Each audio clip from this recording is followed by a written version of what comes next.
আর বাড়ি গিয়ে সেই আমলকির গাছটাকে নিজের উঠোনে পুঁতে দেয় আর কিছু আমলকি দিয়ে শ্যাম্পু বানানো শুরু করে দেয়। দেখতে দেখতেই তার শ্যাম্পুর দোকানে অনেকগুলো গ্রাহক আসতে শুরু করে দেয় আর তার রোজ আমদানি বাড়তেই শুরু করে। প্রকাশ! অধিয়ারা! অধিয়ারা? অধিয়ারা আবার কে? আরে আমরা তো ভাবছিলাম কোন অন্য ধরনের কোনো খেলা করছিলাম, তাই না? না, তোমার সাথে কথা বলতে এসেছিলাম। হ্যাঁ হ্যাঁ, বলো বলো বলো। তোমার কথা শোনার জন্যই তো দাঁড়িয়ে রয়েছি আমি এখানে। আরে ওই শ্যাম্পুটা আমারও লাগবে, কারণ আমি কারণ তুমি হলে টাকলা, তাই তো? সেই জন্যই বলছো তো? আরে একদম চিন্তা করো না। আরে আমি তোমার জন্য স্পেশালি একটা বিখ্যাত শ্যাম্পু বের করে রেখেছি। আচ্ছা, সত্যি?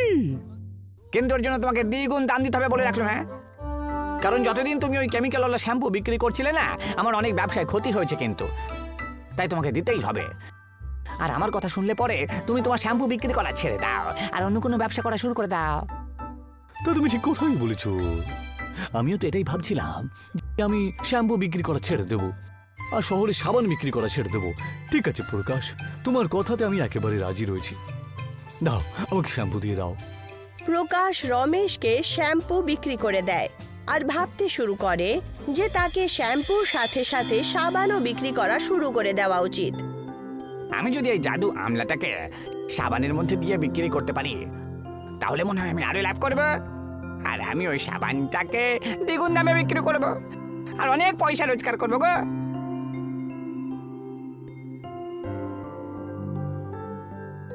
প্রকাশ, আমি দেখতে পাচ্ছি যে এই গ্রামের সকলের চুলের রং একেবারে রঙিন হয়ে গিয়েছে, কিন্তু ওদের কি হবে যারা পাগড়ি পরে থাকে? আরে আপনি একদম চিন্তা করবেন না প্রধান মশাই, আমি কাল থেকে সাবানও বিক্রি করব, যার ফলে শরীরের ত্বক একেবারে নতুন হয়ে যাবে আর বুড়োদের ত্বক একজন নতুন যুবকের মতন হয়ে যাবে বটে। কি সত্যি? যদি তাই হয় তাহলে খুব তাড়াতাড়ি ওই সাবানটাকে বিক্রি করা তুমি শুরু করো। প্রথম সাবানটা কিন্তু আমিই কিনবো। এমনিতে তো আমার ত্বক তো যুবকের মতনই বটে, তবে ওই সাবানটা আমি অবশ্যই কিনবো।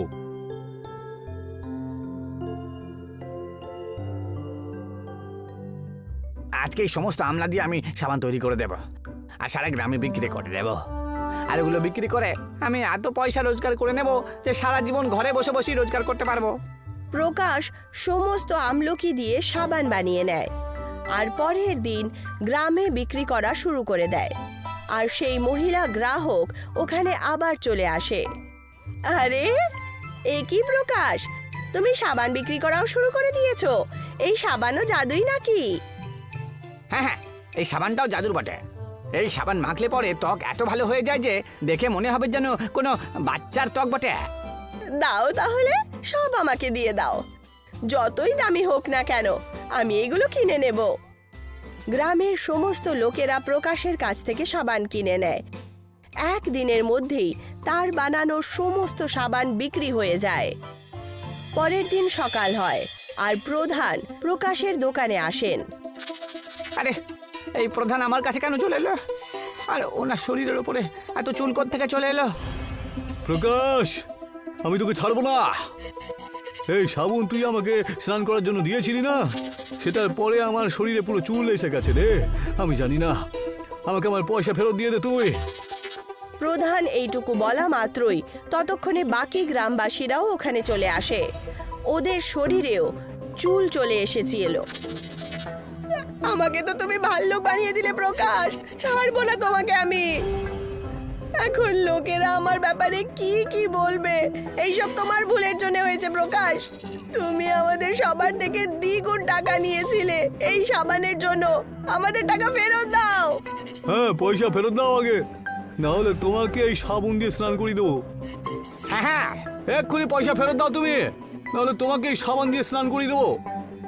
আচ্ছা আচ্ছা, দিচ্ছি। হ্যাঁ, আমি সব পয়সা ফেরত দিয়ে দিচ্ছি গো, এখনই দিচ্ছি। প্রকাশ সমস্ত গ্রামবাসীদেরকে পয়সা ফেরত দিয়ে দেয় আর তার কাছে কোনো আমলকি বেঁচেই থাকে না, না শ্যাম্পু বানানোর জন্য আর না সাবান বানানোর জন্য।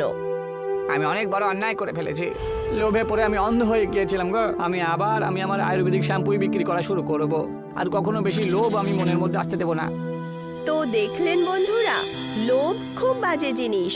লোভ দিয়ে মানুষের বুদ্ধি ভ্রষ্ট হয়ে যায় আর অবশেষে তাকে পচতাতেই হয়।